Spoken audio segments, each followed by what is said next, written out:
मंच से अभी एक व्यक्ति कह रहे थे जो एलपीजी का क्राइसिस हुआ भारत में, वो भारत और अमेरिका ट्रेड डील के चलते हुआ है। विषय पे साथ मैं सहमत है? उससे हम सहमत नहीं हैं। पाकिस्तान का जो भी आर्सेनल है, ड्रोन बोलिए चाहे जो भी हो, वो सब चीन बैकिंग दे रहा था। ईरान नहीं कर रहा। ईरान नहीं कर रहा था। केंद्र सरकार ने जो मनरेगा को खत्म कर दिया और उसके जगह पे बीबी रामजी योजना लाया गया। एलपीजी गैस को लेकर, मनरेगा को लेकर, जी राम जी को लेकर ये एक जन सुनवाई महासभा है भाकपा माले के द्वारा। इस महासभा में महासचिव दीपांकर भट्टाचार्य, भाकपा माले के जो महासचिव है दीपांकर भट्टाचार्य, वो भी पधारे हुए हैं। बहुत बड़े हुजूम के साथ ये महासभा चल रही है और हमारे साथ कुछ लोग यहाँ मौजूद हैं। हम इनसे बात करेंगे अभिषेक जी और समझने की कोशिश करेंगे कि ये जो जन सुनवाई है भाकपा माले के द्वारा जो आयोजित की गई है, उसका उद्देश्य क्या है। इस जन सुनवाई का उद्देश्य क्या है सर?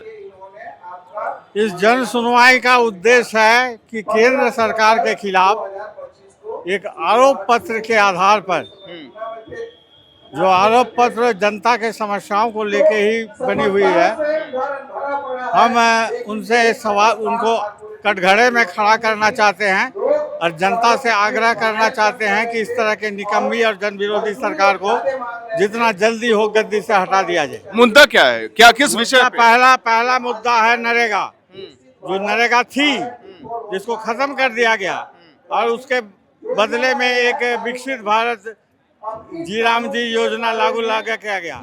ये समझिए कि एक ग्रामीण गरीबों के जो रोजगार का जो अधिकार था, उसके ऊपर एक ऐतिहासिक हमला है। इसमें लोगों को अपने से रोजगार मांगने का, रोजगार के हक जताने का जो अधिकार था, उसको खत्म कर दिया गया। ये सरकार जिसको और जितने मात्रा में रोजगार देना चाहती है, उतना ही रोजगार वो देगी, ऐसा प्रावधान को ले आया गया।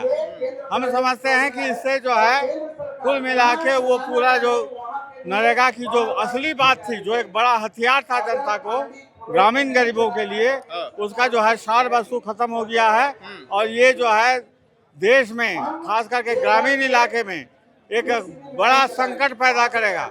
और खास करके अगर कभी खुदा न खास्ते कोई अकाल पड़ जाए, कोई महामारी आ जाए, कोई अतिवृष्टि हो जाए, तो इसके जो उत्पन्न परिस्थिति है उसके सामने लोग निहत्थे हो जाएंगे। और जिस तरह से कोरोना में लोग हजारों की संख्या में मारे गए थे, उस तरह से भूख से और रोजगार के अभाव में तरफ तरफ के मर जाएंगे। मंच से अभी एक व्यक्ति कह रहे थे जो एलपीजी का क्राइसिस हुआ भारत में, वो भारत और अमेरिका ट्रेड डील के चलते हुआ है, जिसको मैं सीरियस से नकारता हूं।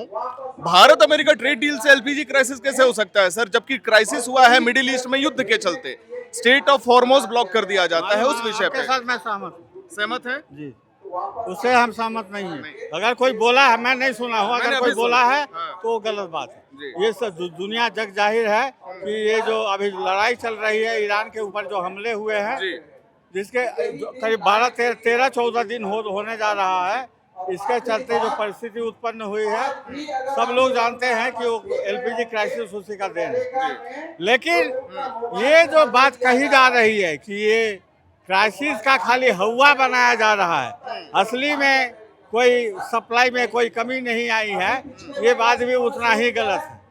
समझ गए? सरकार की ओर से हमारे यहाँ जो रांची के जो विधायक जी हैं सीपी सिंह, उनके जरिए भी ये बात कही जा रही है कि भाई ये कोई क्राइसिस नहीं है, सप्लाई में कोई कमी नहीं है। जो भी आदमी हमारे घर में आएंगे, हमको फोन करेंगे, हम उनके घर में पहुंचा देंगे। ये सब लफाजी है, लोग रियल क्राइसिस में हैं। एक भारतीय मानसिकता भी तो होती है सर। मान के चलिए मेरे घर में 4 गैस सिलेंडर है, हवा फैल गया, अफवाह फैल गई कि अब सिलेंडर आपको उपलब्ध नहीं होगा, एक सिलेंडर भी खाली हो रहा है। जिन लोगों का हमने धरातल पे जाकर के रिपोर्ट कवर किया है, जिसका एक सिलेंडर भी खाली हो रहा है, वो जाके ले रहा है, गलत ओटीपी जनरेट करवा। मतलब मैं उदाहरण ये देना चाहता हूं सर, अगर कोई गैस गोडाउन प्रतिदिन 350-400 सिलेंडर देता था, वही गैस गोडाउन 4000 सिलेंडर बांटने को मजबूर हो रहा है। अचानक ऐसा क्या हो गया? हम कह रहे हैं कोई आर्टिफिशियल वो आप जो कह रहे हैं कोई आर्टिफिशियल डिमांड जनरेट किया जा रहा है, अगर ये हो भी रहा है तो ये अपवाद में हो रहा है। ये 5% लोग, 2% लोग, 3% लोग ये काम करते होंगे, लेकिन जिनके घर में रियल क्राइसिस है, सबसे मामला आप समझिए, मामला सिर्फ घर में चूल्हा नहीं जलने का नहीं है। रेस्टोरेंट होटल भी हो गए। सुनिए, गीग वर्कर्स के बारे में सुने हैं ना, जो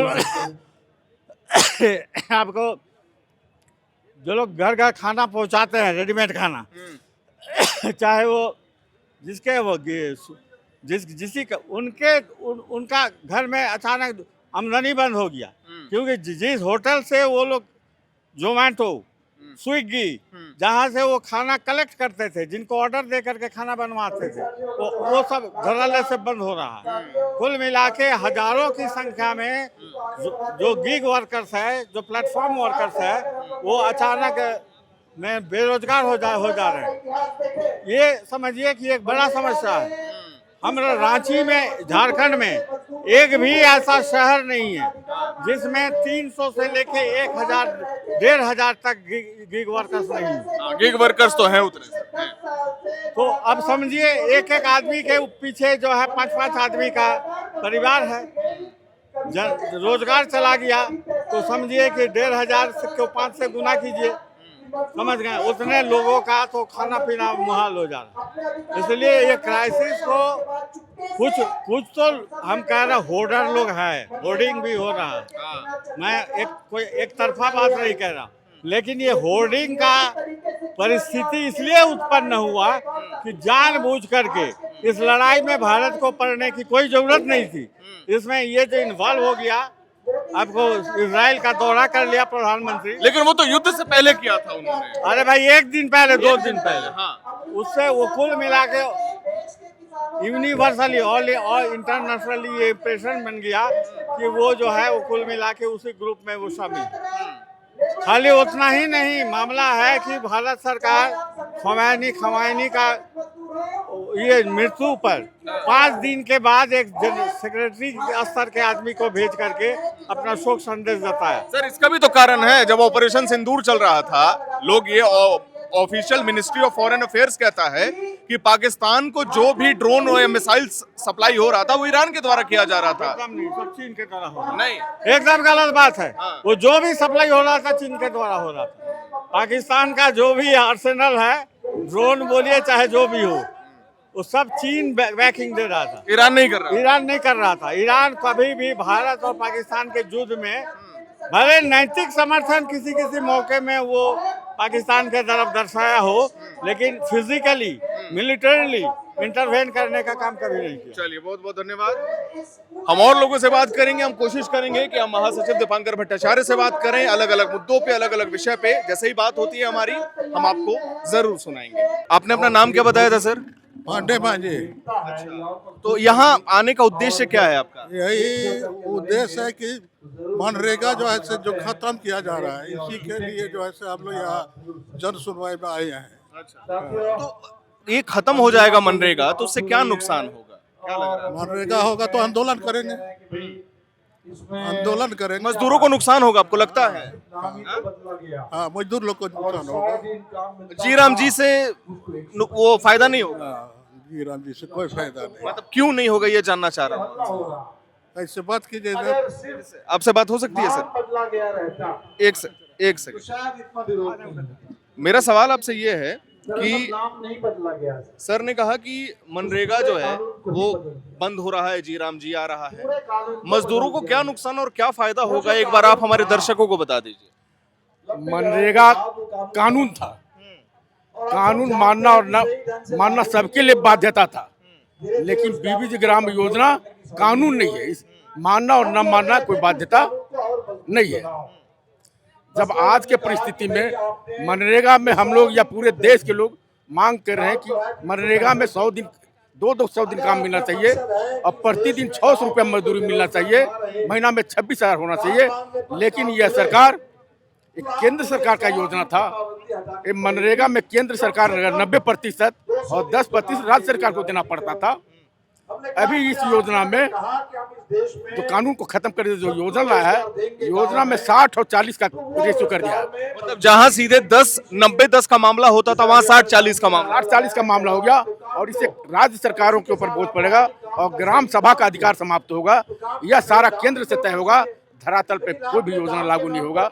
इसलिए यह बीबी ग्राम जी योजना जो है ये मजदूरों के पक्ष में नहीं है, ग्रामीण मजदूरों के पक्ष में नहीं है, इसलिए हम लोग इसका विरोध कर रहे हैं। और एक सवाल और लेना चाहूंगा सर, ये जो एलपीजी क्राइसिस आपने देखा झारखंड में या अलग अलग राज्यों में देखा, क्या लग रहा है कि केंद्र सरकार की नाकामी है? ये साम्राज्यवादी युद्ध है और साम्राज्यवादी युद्ध में तेल का किल्लत होगा, रसोई गैस का किल्लत होगा और इसके लिए किसी भी हालत में इस युद्ध को बंद करना चाहिए। नहीं तो पूरे देश में आज बेरोजगारी तो बढ़ेगा ही, महंगाई बढ़ेगा और लोग बदहाल होंगे, इससे कोई इनकार नहीं कर सकता है।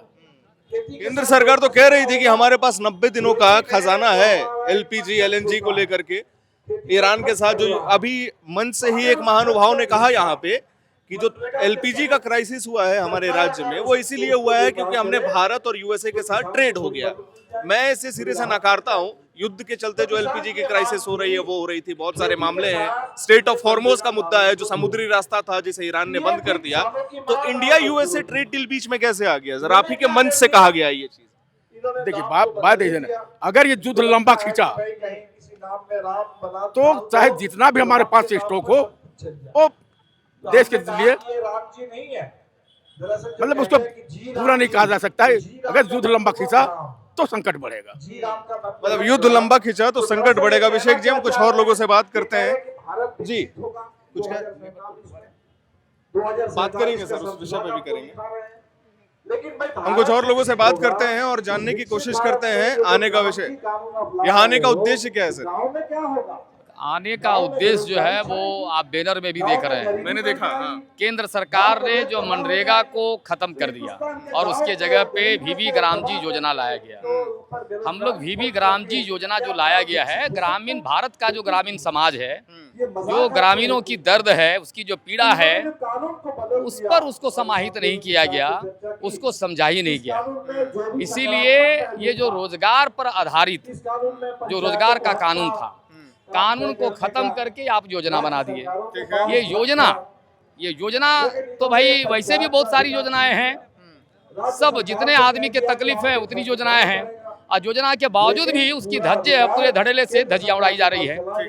और मनरेगा कानून था कि कानून के साथ अगर कोई खिलवाड़ करेगा तो उस पर कानूनी कार्रवाई होगी, उसकी नेग्लिजेंसी होगी तो उसको आपराधिक दायरे में ला करके उस पर दंडित किया जाएगा।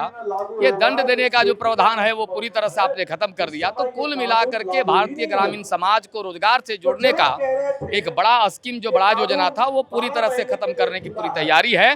और इसी की विरोध करने के लिए आज हम लोग यहाँ पे जन सुनवाई में हम लोग जमा हैं और केंद्र सरकार को यहाँ से साफ साफ मैसेज देंगे कि ग्रामीण समाज की पीड़ा को समझिए, मनरेगा को पुनः वापस लाइए। ये अडानी अंबानी जैसे कंपनियों के डिमांड पे आप रोजगार सृजित करेंगे तब जाकर के जो है ना लोगों को रोजगार मिलेगा। ये सब काला योजना जो है वो नहीं चलेगा, कानून तो हम लोग कहेंगे नहीं। इसीलिए ये पूरे रोजगार से पूरी तरह से बेदखल करके यानी लोगों को एक तरह से कंगाल बना देने की तैयारी है। केंद्र सरकार को और कोई संदेश इस मंच से देना चाहिएगा? सीधे सीधे इस मंच से हम लोगों का इससे अलग विषय, इससे अलग मुद्दा कहना चाह रहा हूँ। इससे ही हम आपको बता दे रहे हैं कि खास करके जो है अभी के समय में यानी ग्रामीण समाज को जो रोजगार से बेदखल करने की जो तैयारी चल रही है उसको बंद किया जाना चाहिए। और एक तरह से कच्चा माल, मजदूरों को जो कच्चा माल बना दे रहे हैं, श्रम कानून को पूरी तरह से खत्म कर दे रहे हैं, ये पूरे भारतीय समाज को, ग्रामीण मजदूर किसानों को एक गुलाम बनाने की साजिश है और यह जो बंद किया जाना चाहिए। भारत के अंदर में, देश के अंदर में बहुत सरकारें आई हैं, बहुत सरकारें गई हैं। भारतीय समाज की पीड़ा को केंद्र सरकार समझे और उसके मुताबिक यानी वो भीबी ग्राम जी जो ला रहे हैं उसको कानून के दायरे में लाएं, अधिकारियों को दंडित करने का प्रावधान हो और कंपनियों के आधारित जो है यानी डिमांड आधारित कोई काम नहीं, हक से मांगो, 125 दिन ही कह रहे हैं तो 125 दिन काम, इसका प्रोविजन होना चाहिए। अगर ऐसा नहीं होता है तो ये भारतीय समाज के साथ जो गद्दारी करने की जो केंद्र की कोशिश है वो नहीं चलेगा। मनरेगा कानून को वापस लाने की मांग बीबी ग्राम जी इसमें भी अगर कह रहे हैं कि इसको भी कानून के दायरे में लाइए। एलपीजी को लेकर के आपने सुना कई लोगों ने बातें कही, कई लोगों ने इस विषय पे भी बात कहा कि भारत को क्यों बीच युद्ध में घुसना था, इजराइल दौरा क्यों जरूरी था, इस विषय पे भी बात हुई, किसानों के मुद्दों पर बात हुई। तो ये जो मामला है ना, मनरेगा का मामला हो, एलपीजी क्राइसिस का मामला हो, किसानों का मामला हो, कानून का मामला हो, केंद्र सरकार को कई चीजें समझाने की कोशिश की जा रही है भाकपा माले के द्वारा। हुजूम लगा हुआ है, अब तो देख रहे हैं। मैं उम्मीद करता हूं आज की हमारी ये रिपोर्ट, हमारी ये वीडियो आपको पसंद आई होगी। हम ग्राउंड से दिखाते हैं, जो भी सत्य होता है वही दिखाने की कोशिश करते हैं। वीडियो को लाइक करें, शेयर करें, हमारे चैनल को सब्सक्राइब करें। कैमरे के पीछे मौजूद है मेरे सहयोगी अभिषेक मुकुंद, मेरा नाम है हर्षित और आप देख रहे हैं एयर नाउ।